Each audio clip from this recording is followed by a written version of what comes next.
por que a CP? Eu costumo dizer que foi a CP que me escolheu, e não eu que escolhi a CP.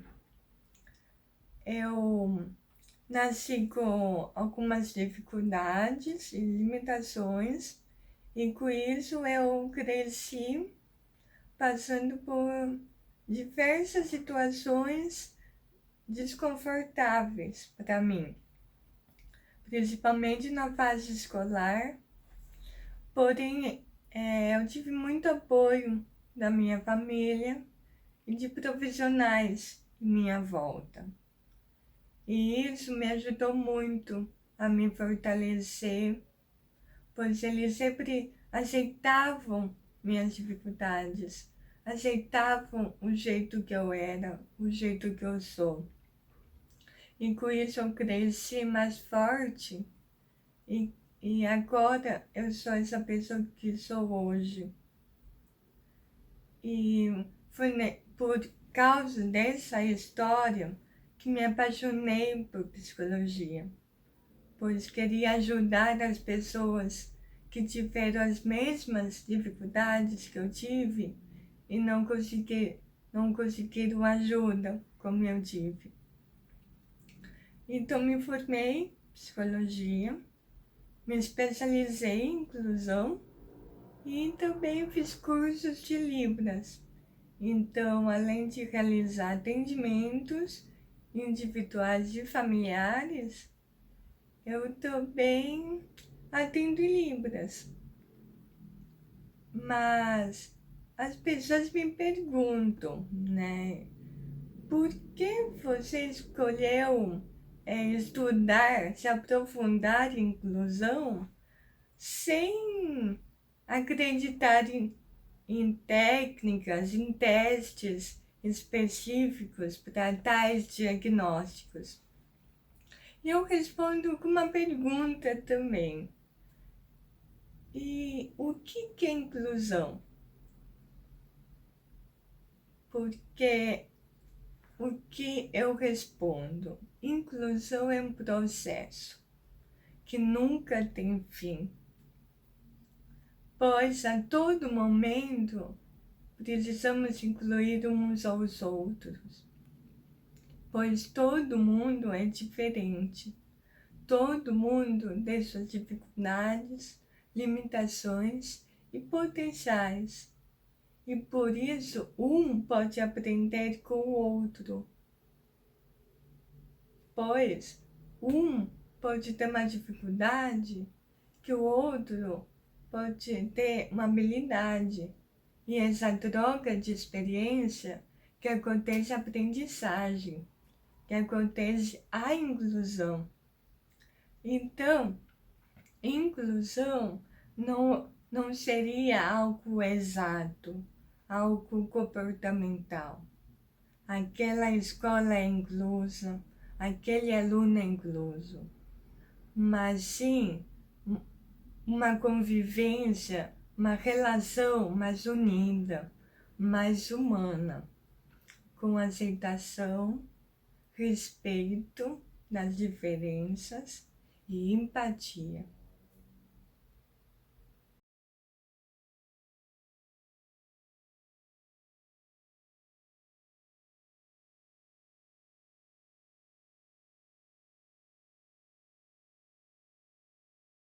Falar desse tema, basicamente, é falar sobre como o jeito de ser da abordagem pode me ajudar na saúde física também, além da saúde mental. Por quê? A psicossomática está relacionada com a forma como o organismo reage a partir da minha percepção do mundo, a partir da minha percepção das situações. Então, a gente aprende, né, desde pequeno, conforme a gente vai crescendo e se relacionando com as pessoas, a gente aprende a valorizar mais o juízo de valor do outro, o que o outro acha certo, o que o outro acha que é correto para a nossa vida, do que as nossas próprias sensações e percepções. E a partir daí, é possível que eu me relacione com as pessoas de uma maneira mais ansiolítica, né? Com medo do julgamento delas, com receio das reações e tudo mais. E se eu vejo as situações e as reações das pessoas enquanto ansiolíticas, eu faço de tudo para não ser dessa forma, o meu organismo vai entender que eu tenho uma situação, um problema, e ele vai secretar um hormônio, né, vários na verdade, mas ele secreta o cortisol para que o cortisol é o hormônio do estresse, para que eu resolva essa situação, problema.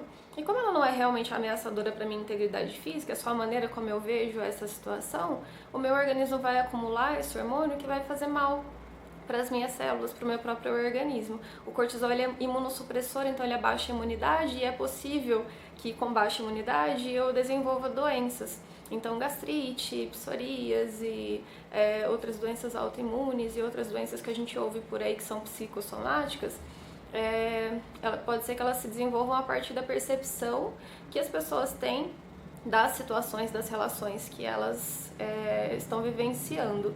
Então a ACP entra nesse resgate mesmo, nesse jeito de ser, né? O resgate de eu me voltar para mim, para os meus próprios sentimentos, para como eu sinto as situações, para como eu vejo as situações, e ter relações mais saudáveis comigo mesma, com o outro, com o ambiente. Então, se eu for confiar na tendência atualizante das pessoas e na minha tendência atualizante, no meu potencial, no potencial das pessoas, se eu for empática, se eu for principalmente congruente, manter uma boa comunicação com os meus próprios sentimentos e aceitar positiva e incondicionalmente as pessoas, tanto na relação de ajuda, né, quanto eu tô dizendo nas relações cotidianas. Se isso acontece, eu tenho menos chance de ver as reações das pessoas ou as situações enquanto ameaçadoras para mim. Então eu tenho menos chances de desenvolver ou agravar um quadro psicossomático.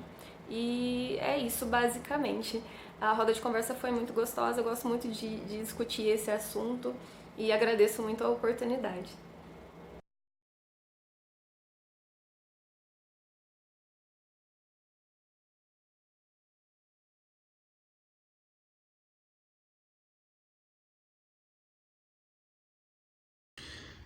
Quem são os sobreviventes?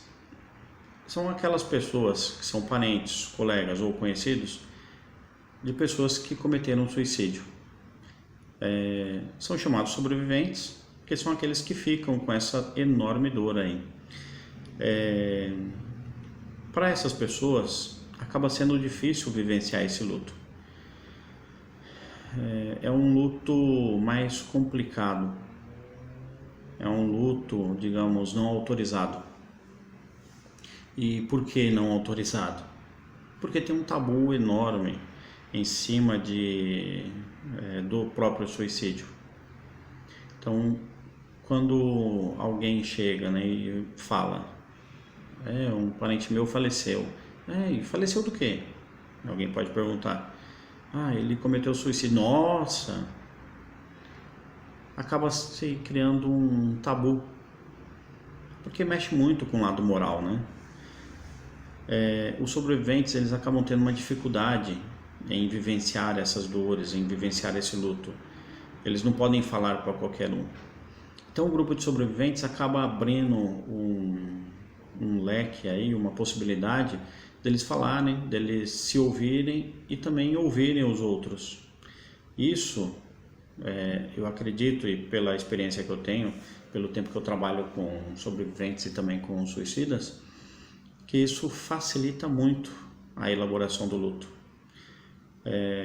Pesquisando no Google, vocês podem perceber aí, podem ver, né, que tem muitos trabalhos em cima disso, né, de grupos de sobreviventes, de suicidas que já tentaram e também são considerados sobreviventes.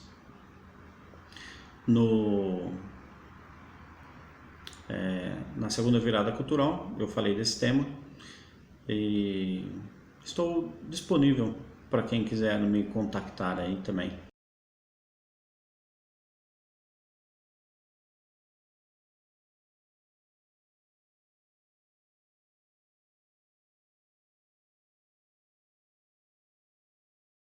Sempre quando eu falo de suicídio, né, algumas pessoas às vezes se assustam, ficam com medo de falar sobre o assunto, têm algum receio, né, às vezes até algum tipo de tabu mesmo para falar sobre isso. Porém, me traz muita preocupação ao mesmo tempo quando as pessoas reagem assim, porque o suicídio hoje, infelizmente, tem acontecido cada vez mais no dia a dia, né, e as estatísticas estão aí para confirmar isso para a gente. Então, quando penso no suicídio através da abordagem, vem falar muito para a gente trazer uma reflexão também, né? Para a gente poder parar para pensar o porquê que as pessoas estão tomando essa atitude, né? Estão escolhendo o suicídio como uma forma de resolver a vida ou como uma melhor solução, né? E através das experiências que eu tenho tido nos atendimentos clínicos, em rodas de conversas, né? E em notícias que vejo no dia a dia, vejo que os fatores estão cada vez maiores, né? De relações difíceis, de falta de atenção, de falta de diálogo, de problemas financeiros, por falta de trabalho, enfim, né? A gente tem vários motivos para que uma pessoa chegue ao suicídio. E aí me faz pensar muito que a abordagem centrada me traz essa possibilidade de trabalhar e de falar sobre o suicídio com o outro de uma maneira muito leve, muito tranquila, né? Porque, primeiro, para que ele seja verdadeiro com o que ele está sentindo através da congruência, né? Onde ele possa realmente entender a dor dele, né? Entender por que o suicídio hoje pode ser uma solução, pode ser uma saída para essa pessoa, né? Um segundo ponto é de me colocar no lugar do outro, né? Através da empatia, de poder entender um pouco por que está acontecendo tudo isso com a pessoa. Para que talvez no terceiro ponto, quando a gente fala de aceitação, a gente consiga até mesmo entender e respeitar o porquê uma pessoa faz a escolha de se suicidar. Talvez esteja passando por um momento super difícil, né, que precisa também ser acolhido, ser respeitado. Me faz pensar também que através da abordagem centrada, a gente pode ajudar o outro a encontrar outros caminhos, né, outras saídas, outras escolhas e outras soluções.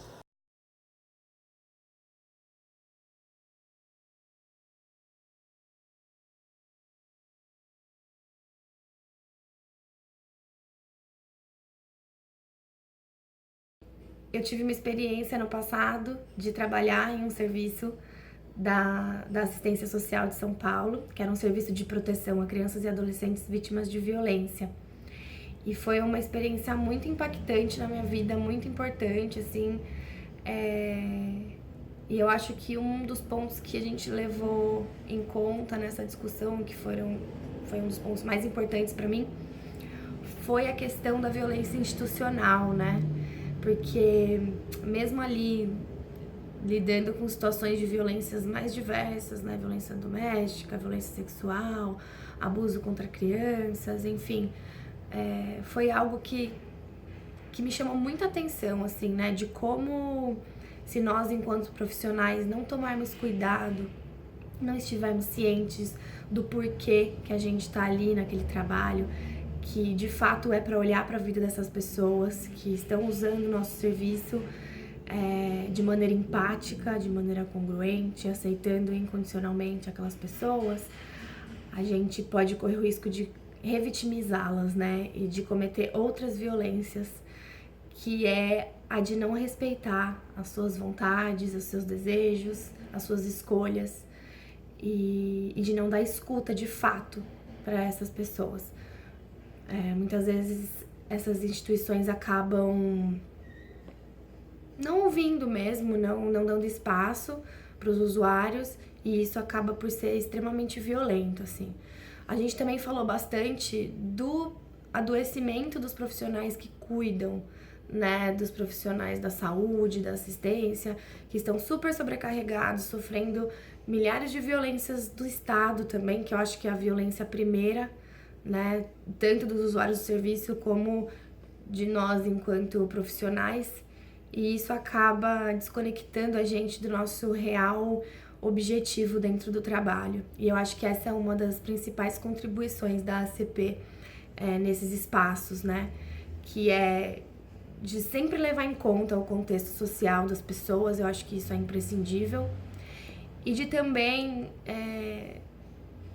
tomar cuidado para não nos contaminarmos com essa lógica de não ouvir e de colocar a nossa verdade à frente da verdade do outro. Foi uma experiência bem bacana, foi super gostoso estar lá com as pessoas e eu acho que foi bastante enriquecedor. É isso, obrigada pela atenção. Tchau, tchau.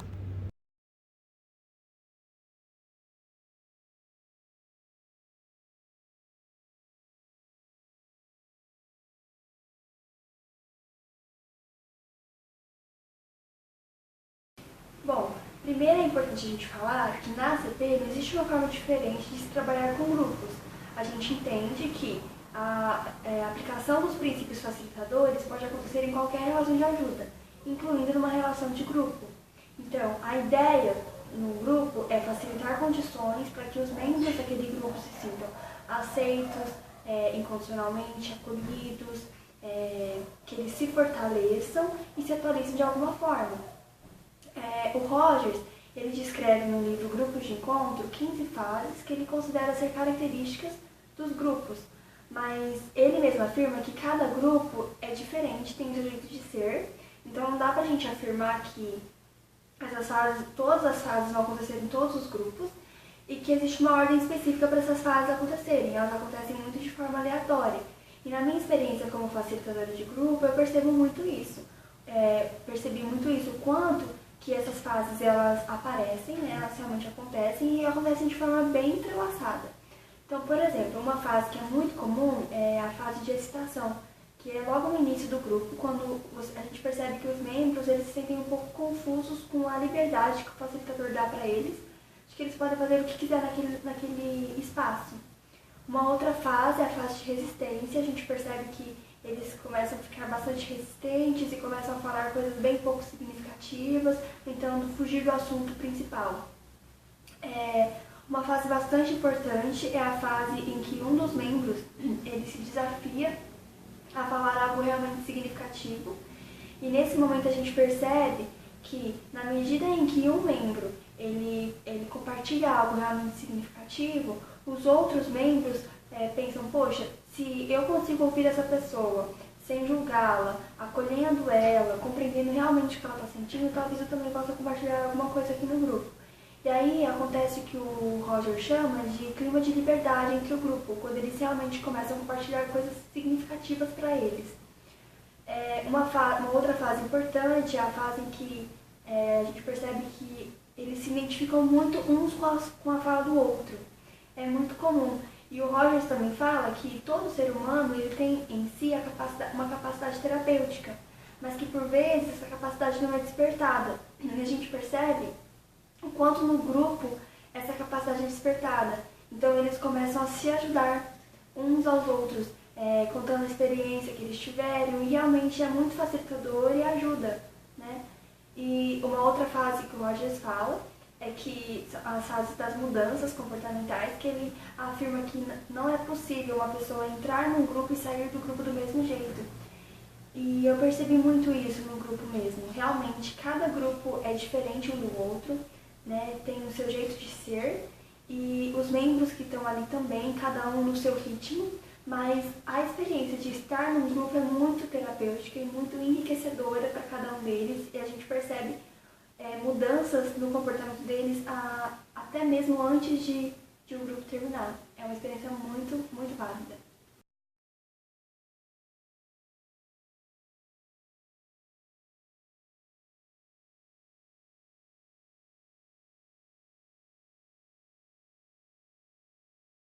Eu percebi que pode haver muito sofrimento sendo construído junto com esse estereótipo de masculino tido como padrão. A masculinidade pode ser entendida como um conjunto de atributos, comportamentos e papéis geralmente associados a meninos e homens, e é formada por componentes biológicos e sociais. Mas será que existe uma forma correta de expressar a masculinidade para que alguém possa ser considerado homem? Ou é possível admitir outros modelos de masculinidade? Aparentemente, a sociedade espera que alguns atributos estejam presentes nesse masculino. Atributos como coragem, independência e assertividade, habilidade atlética, sucesso econômico e conquistas sexuais, entre outros. São atributos que podem variar conforme fatores sociais e culturais. A masculinidade, que também está muito ligado ao poder, normalmente promove aí comportamentos de desrespeito pelas consequências e responsabilidades, o que caracteriza os comportamentos que comumente chamamos de machistas. Uma das definições que eu ouvi para o machismo é que ele é a crença da superioridade dos homens sobre as mulheres. Eu queria acrescentar isso, a rivalidade agressiva e muitas atitudes desrespeitosas que os homens têm entre si. E já que falamos no machismo, eu quero aproveitar para falar também do feminismo, que muita gente acredita ser o contrário do machismo e que, na verdade, não tem nada a ver com isso.